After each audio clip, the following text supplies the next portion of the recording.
Hello, Jackie. Hi, pal. Ladies and gentlemen, the Century Collection of Fine Television Entertainment presents Julie and Jackie. Now, read it in. His show business was in music hall. Mine was the old Halsey Theater in Brooklyn.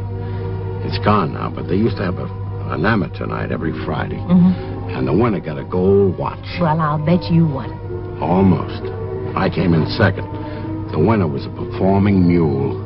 You're joking? I wish I was. Huh. I wonder what the mule did with the watch. I was supposed to do 5 minutes. I did 20. They had to take me off with a hook. Well, nothing nearly as traumatic as that ever happened to me. Actually, when I first began, I literally had to be thrown onto the stage. Take it from me, Jolie. It's a lot better than being thrown off the stage. I think it would have come as quite a welcome relief to me. I was only 12 years old, you see, and to me, stepping in front of an audience was tantamount to stepping into the mouth of some fire-breathing dragon. You know what I mean? I did until you used that word tantamount. It's a good thing you didn't start in burlesque. That's where I got my professional baptism. Walking out on that stage was... well, it was tantamount to to solitary confinement. Oh, the old silent treatment, huh? Worse. There was practically no audience, just a handful of characters, patrons of the exotic art of dancing. And they came in every afternoon to gape at the girls and heckle me. Well, I can't imagine anything worse than that. I can, my act. With that material, I'm surprised they didn't come up and get me. There was a 6-piece orchestra in the pit. Oh. They were tone deaf. And they'd play me on with some hokey music, and I'd come running out in a suit about 9 times too large. Oh, Jackie. Wow.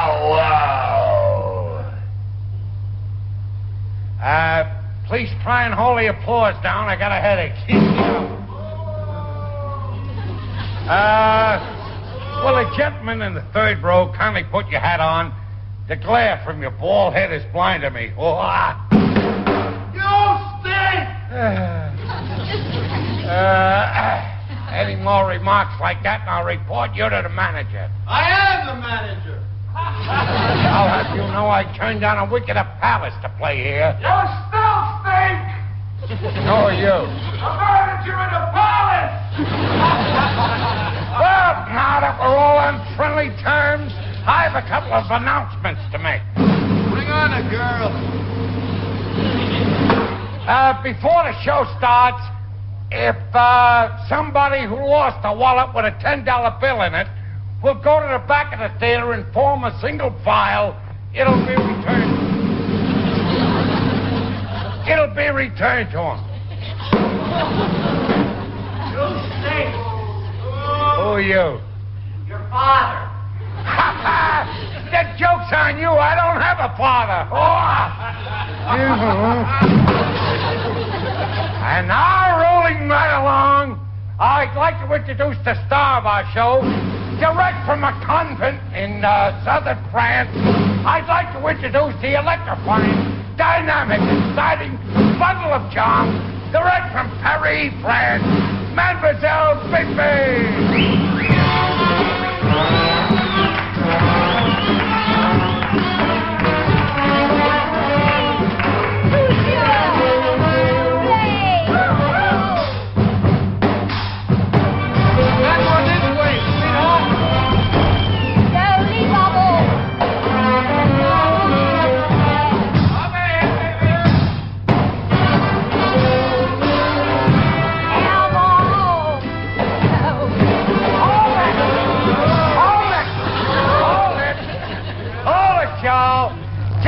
Telegram from Mr. Flo Ziegfeld. He was in here last night. I'll bet he wants to sign us for the Follies.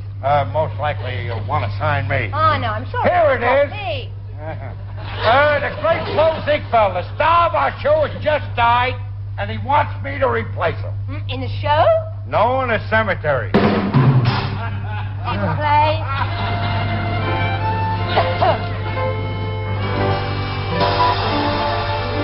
Here I am, praying, broken and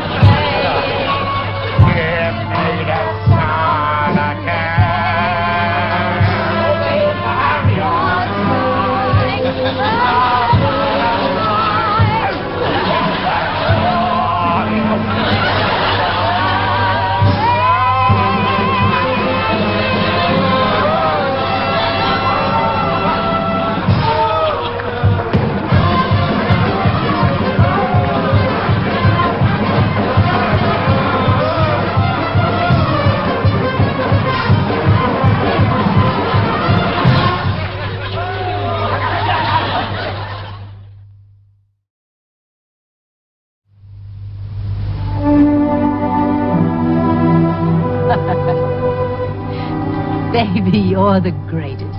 Oh, thank you. Not you. No, I was just thinking about that phrase, you're the greatest. Oh, Ralph Cramden's famous last words. Yeah, you may be kidding, but for a lot of married couples, those three little words may have replaced I love you in their vocabulary. They were very sincere and very succinct. Succinct. First tantamount, now succinct. How'd you like to go to the moon? Hey, you wouldn't have gotten away with that shabby treatment if I'd been on the show. You? Mm-hmm. I had trouble understanding Allison Norton. But you know, you would have been great on the show. You would have given our neighborhood a touch of elegance. Well, that's very nice.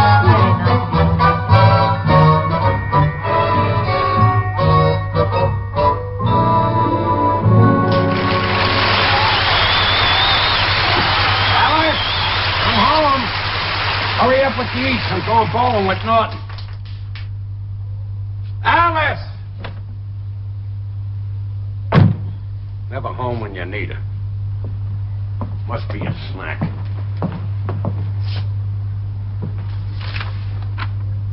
Dear Ralph, for the third year in a row, you forgot to send me a birthday card. So tonight I forgot to fix your dinner. I've gone out with my mother. Don't wait up. How could I forget? Now I got a bowl on an empty stomach. It's gotta be something. Uh-huh. Ta-ta-ta-ta-ta. Ta-ta-ta-ta.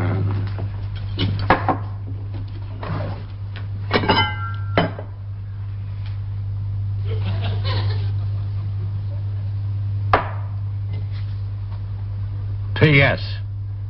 You forgot my mother's birthday, too.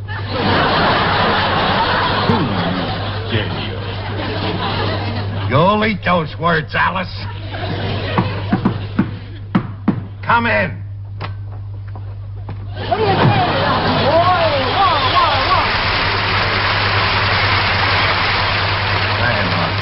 Hey, all set to go bowling, Ralphie, baby?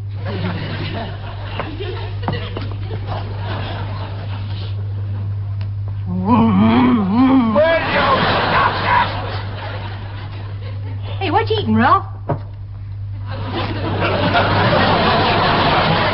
Hey, not bad. Just needs a little salt. Oh, stop that. Hey, where's Alice? She went out with her mother. She's mad at me because I forgot to send her a birthday card. That's the trouble with women.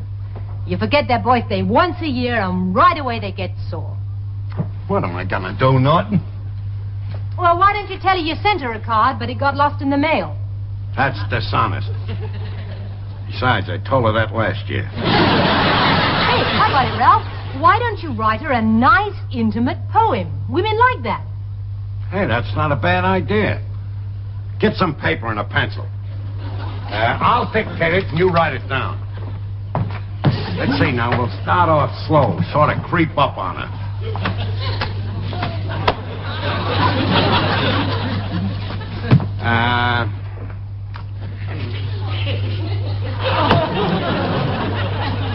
Will you stop that?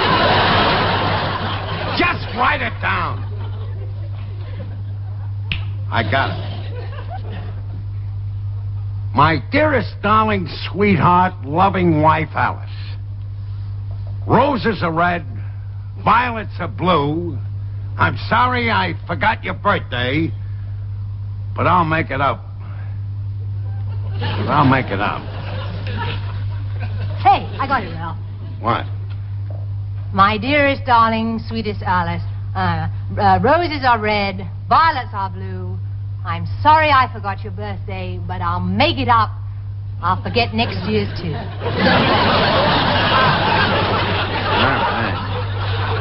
right, Norton. Out! What's the matter? Whoa. You know what's the matter. You're a nut. Hey, why'd you always pick on me, Ralph? That's all you do is pick. I don't know why I pick on you, Norton. I don't know why. I'll tell you why I pick on you, Norton. Because you're a bum. Hey, Ralph, you don't have to mince words with me. Boy, it was a sorry day for me when I ran into you. Here I am in desperate trouble. My marriage hanging by a thread. The whole world crumbling down around me. And who lets me down in my time of need? My best friend. The one guy I thought I could count on. Oh, you're right, Ralph. I do let you down. I don't deserve a friend like you. You're too good to me, Ralph. I'm always taking and never giving. I'll get out of your life. I'll move away. I don't have to stay here. There are plenty of other towns with sewers.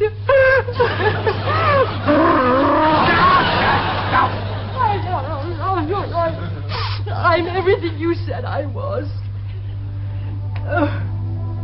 You're wrong, Norton. I'm everything I said you were.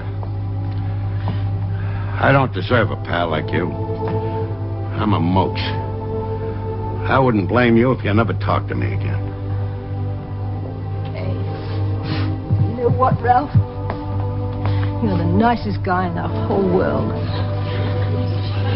You mean you forgive me? Oh, I forgive you, Ralph. Thanks, Norton. No, that's okay.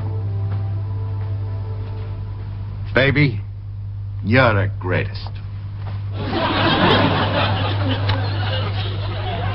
Va va va voo. Let's go to the tournament. Have something.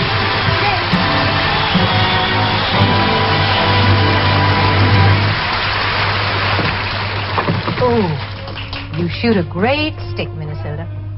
Is that right? Did I say correctly? Perfect. That's exactly the way I said it to Fast Eddie and the Hustler. Thought so. Oh, you still shoot a great stick. Would you like to take a shot? Oh, gosh, no. I've never played a game in my life. You're not trying to hustle me, are you? No. Excuse me. Oh, sorry. How long have you been playing? Oh, ever since I was a kid. I used to hang out in pool rooms. Of course, in those days, they called them billiard academies. Pardon me? They taught a young boy how to lead a responsible life in the community. Taught him how to drink beer, how to smoke, how to take his friends to the cleaners. Here, you tell it. It sounds like a course in adult education. I highly recommend it. Oh, really? Of course, there are some people who might disagree. Oh, one or two at least. Watch this.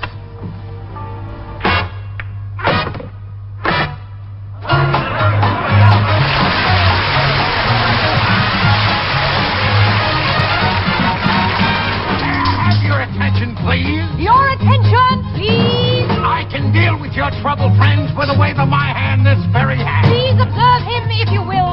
He's Professor Harold Hill, and I'm his assistant. And we're here to organize River City Boys Band. Boys Band. Yes, you got trouble, my friends. Right here, I say trouble right here in River City. Why, sure, I'm a billiard player, certainly mighty proud to say it. I consider that the hours I spend with the cue in my hand are golden. Help you cultivate horse sense and a cool head and a keen eye. Did you ever take and try to give an ironclad leave to yourself from a three-rail billiard shop?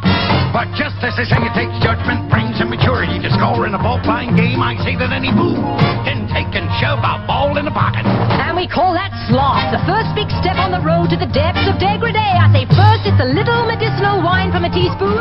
Then beer from a bottle. And the next thing you know, you boys is playing for money in a fishback suit. And listening to some big out-of-town Jasper, hearing him tell about horse race gambling. Not a wholesome trotting race, no, but a race where they sit right down on the horse. Like to see some stuck-up jockey boy sitting on Dan Patch. Make your blood boil. Well, I should say. Now, friends, let me tell you what we mean. You got 1, 2, 3, 4, 5, 6 pockets in the table. Pockets that mark the difference between a gentleman and a bum. With a capital B and that rhymes with P and it stands for pool.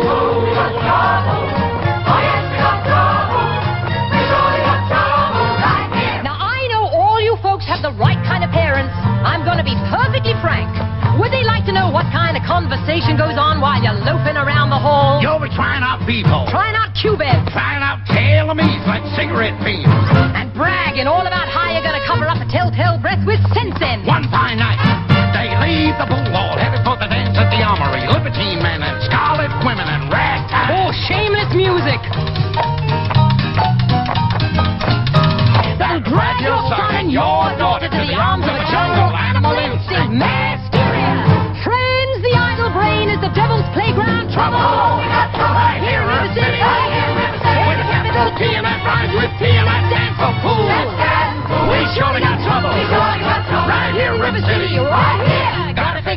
to keep the young ones moral after school.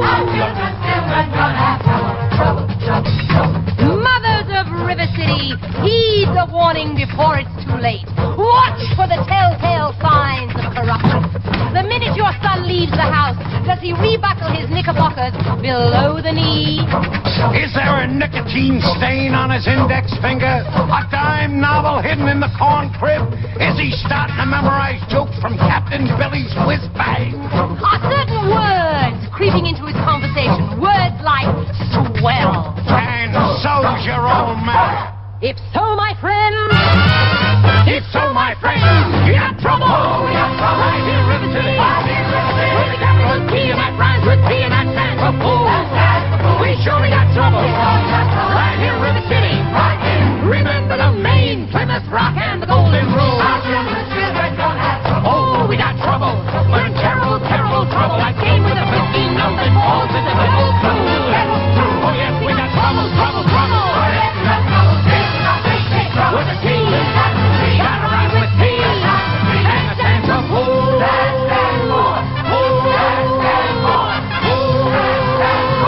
Ain't no more.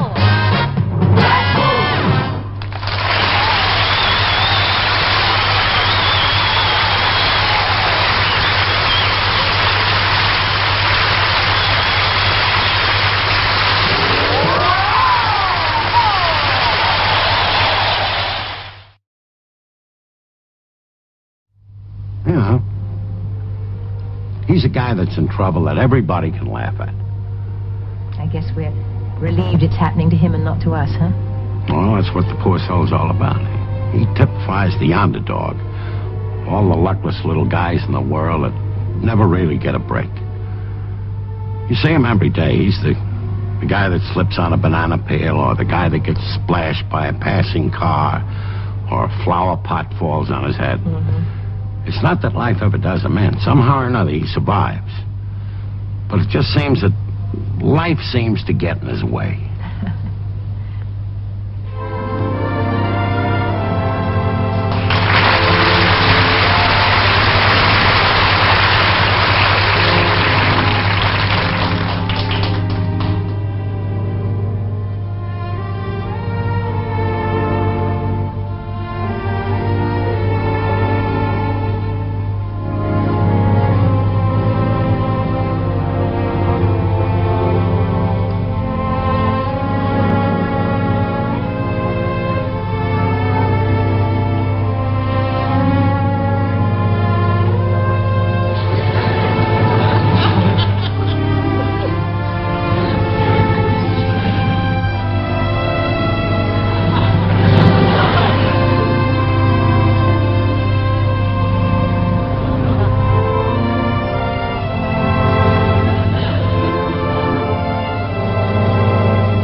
Oh, it's fine to be a genius, of course. But keep that old horse before the cart. First you got to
good one. How do you like London, Reggie? I love it. There's a pub on every corner. What about the rest of the city? I wouldn't know. I've only seen the corners.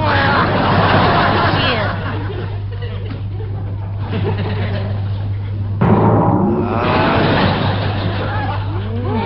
That's good booze. Mad dogs and Englishmen go out in the midday sun. The Japanese don't care to them. The Chinese wouldn't dare to. Hindus and Argentines sleep firmly from 12 to 1. But Englishmen detest the theater.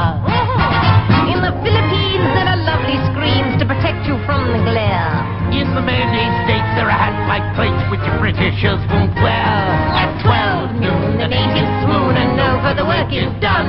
But mad dogs and Englishmen go out in the midday sun. Tell me, old boy, since you've been in London, have you been able to figure out the difference between dollars and cents and pounds and pence? Oh, I figured it out the first day. Oh, goody. Yes, I lost 5 pounds and my pence fell down.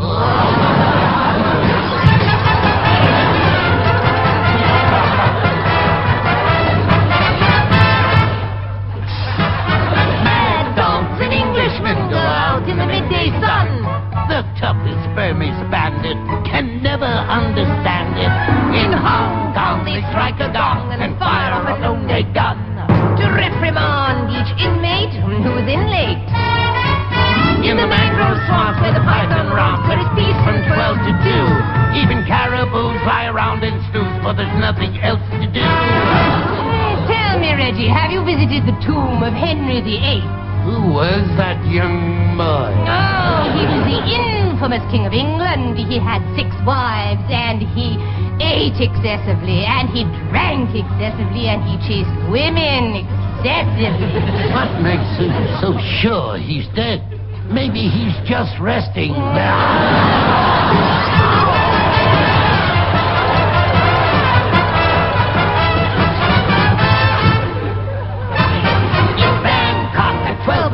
They foam at the mouth and run. But mad dogs and Englishmen go out in the midday. Out in the midday. Out in the midday. Out in the midday. Out in the midday.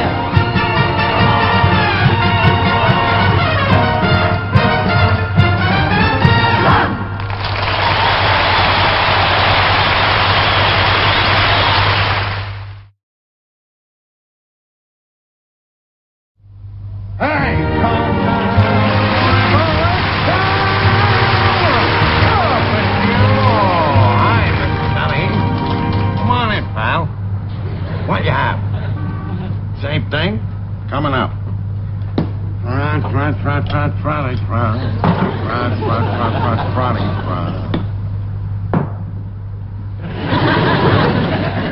what keeps the foam from bursting over the glass.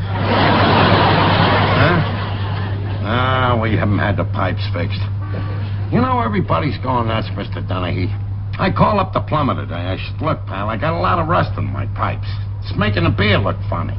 He says, you got no problem. Just tell him you're serving dark beer. Isn't it beautiful? By the way, you notice how quiet it is in here since I put up that no ladies allowed sign? No! So it's men only, is it?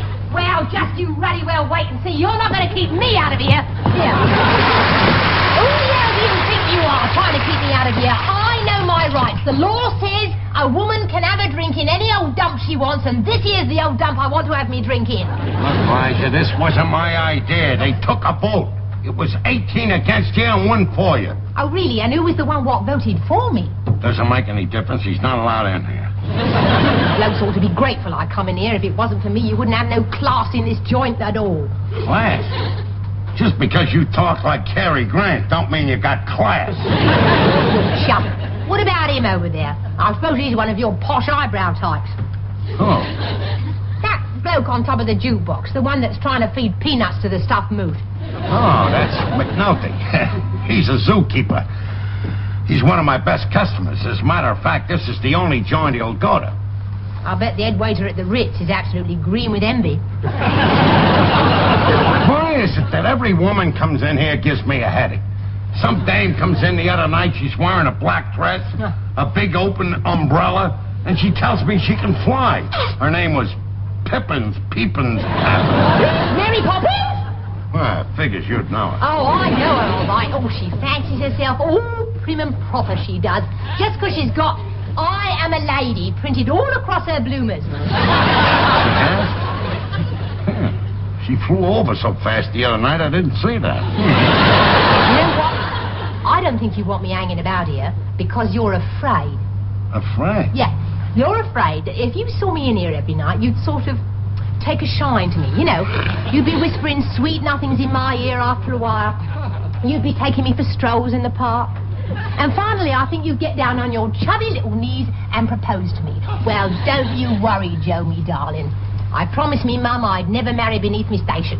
Now you're off your chump. Look, take your dandelions and get out of here. Nothing or no one can make me leave. I'm staying here tonight and every night from now on. Oh, no, you're not. Oh, yes, I am. Oh, no, you're not. Oh, yes, I am. That did it. Okay, Liza, you can take over the whole joint. You can take over everything that goes with it. The rusty pipes, the freeloaders, the guys falling asleep in the bar, and dames that come in here and drive me nuts.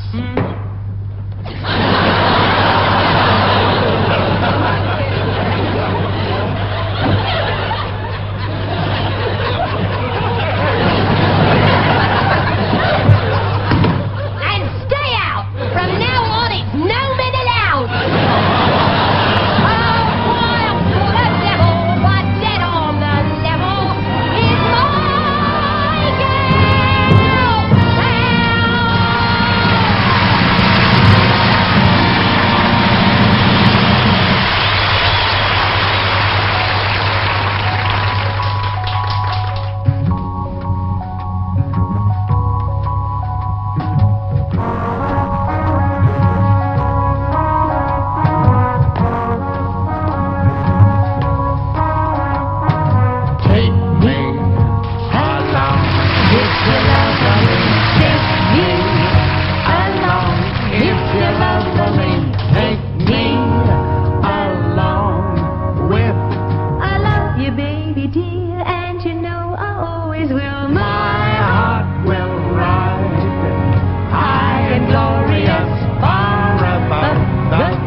But the Navy is my duty. My lips will sing something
gonna show them how the Charleston is done.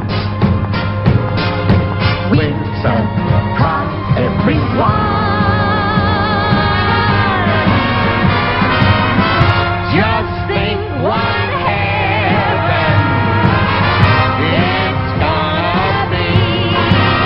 My lips will sing something jubilant, sweet and clear and strong. If you will take me along,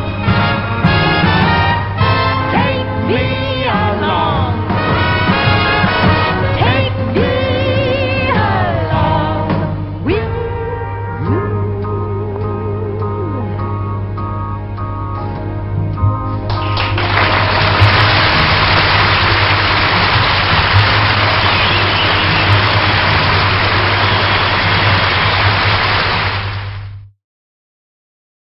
And oh, what about the old one? We'll be in touch with your agent. I remember when I first started, I must have heard that line a million times. And I knew they were lying because I didn't have an agent. I guess everybody dreads auditions. It's all right when you're a kid, you heal fast. It's those guys that been around for a while. They still have to get up there and audition every time they're looking for a role. They're the ones I feel for. Yeah, well, you're not alone. Just to have to hear those words again and again. Don't call us. We'll call you. Next.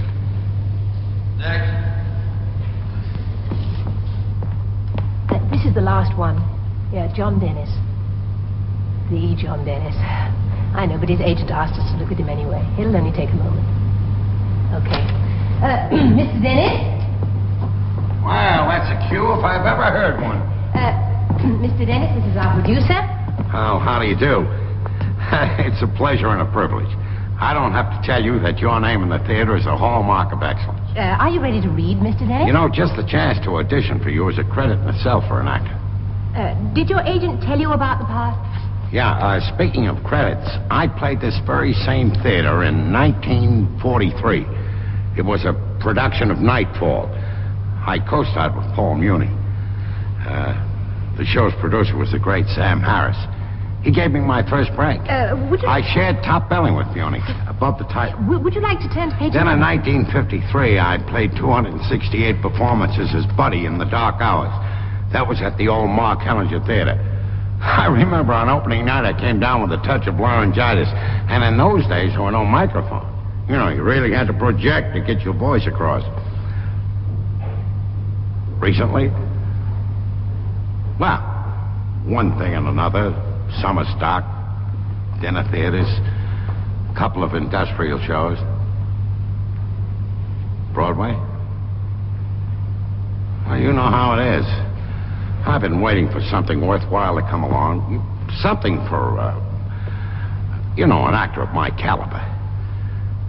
I just don't know where all the playwrights are. You know, the Kaufmans, O'Neills. Should we take it from your entrance, Mr. Dennis? Here. Oh, yes. I guess we better. You know how we actors are once we get talking. Yes. Now, do you Now, what is my motivation in this? Well, why don't I just read the stage directions? Thank you. Enter Mossy. That's you, carrying a large carton of groceries. He is the neighborhood grocer and friend of the Davis family. I'll read Mrs. Davis' side of the dialogue. Are you ready? Yep. Okay.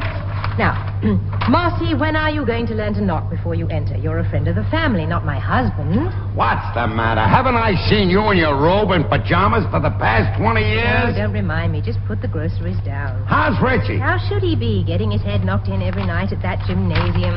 Well, don't worry about Richie, Mrs. Davies. He's going to be a fine boxer one day. He's got a natural gift. You're not his mother. If you want something to worry about the guy that climbs into the ring with Richie. I don't want to hear about it, Mossy. It's the encouragement of sportsmen like you and his father that got him into prize fighting. A fine sport, beating strange boys' senses. Have a cup of coffee, Mossy. No, thanks. I got to get back to the store. And by the way, Mrs. Davis, tell Charlie the whole neighborhood is rooting for him. Would you like to hear it again, sir? Don't worry about Richie. Oh, thank you very, very much, Mr. Dennis. Well, shall we read the next scene? Oh, there isn't any next scene. You mean that's it? Didn't your agent tell you about the part? Well, he said it wasn't the lead, but I thought it would be at least a principal role. I'm sorry. Don't get me wrong. You know what they say. There are no small parts, just small actors. Sometimes a minor role and a great performance can catch the critic's eye. I'll take it. Yes, well, we do have some other people to see. Oh, of course. Yes, we'll be in touch with your agent. Thank you so much, Mr. Dennis. Anytime. Thank you. Goodbye. Oh, Mr. Dennis, you forgot your hat. Thank you. Thank you. Bye-bye.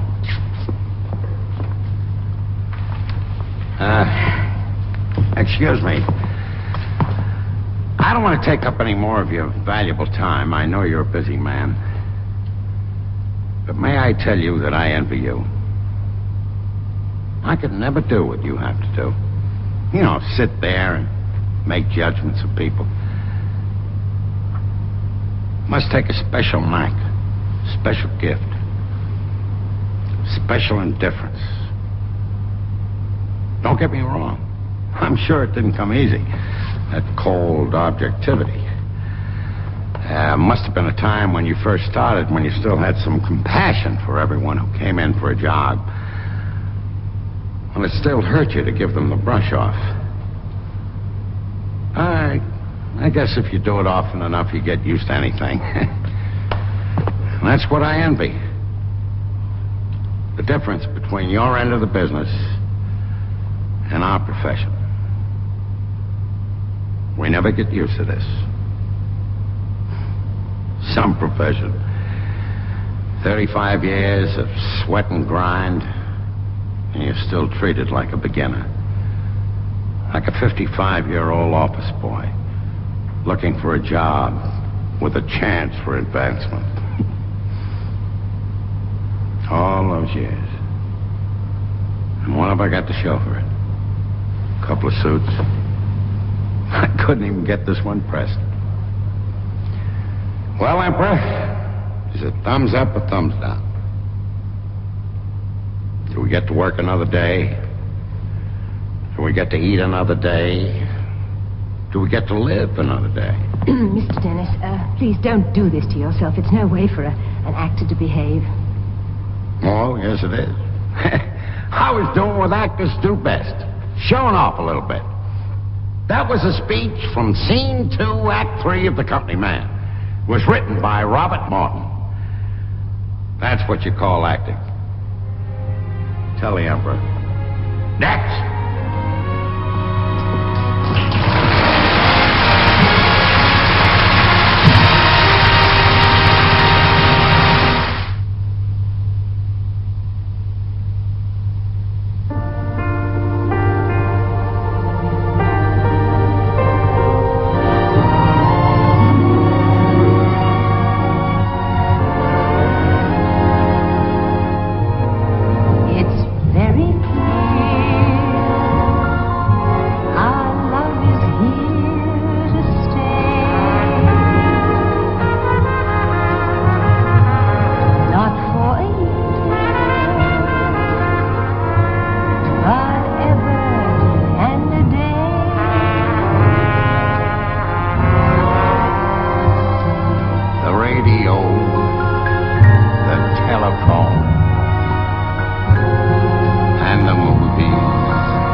Our love is here.